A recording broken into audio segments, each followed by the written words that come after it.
Prevent slipping in winter electric skateboarding. Do electric skateboarders take a break in the winter? The road surface condenses ice after snowfall. Wheels are prone to slipping on it, posing a danger. So it's best to choose surfaces without snow and ice buildup, or opt for indoor spaces suitable for skateboarding. So what should you pay attention to when skateboarding in winter? Because electric skateboards are powered by electricity, cold weather can lead to decreased battery life. Adjust the distance for outdoor rides accordingly. Before skateboarding, ensure the battery is fully charged. Also, test the electric skateboard and check if the controller and motor are operating normally. Ensure everything is in proper working order. Regarding attire, you may consider wearing a full helmet.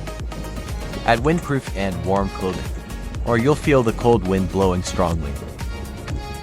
Regarding maintenance, cleaning is necessary after the ride, especially on sections filled with mud and dust. The skateboard may get wet and dirty.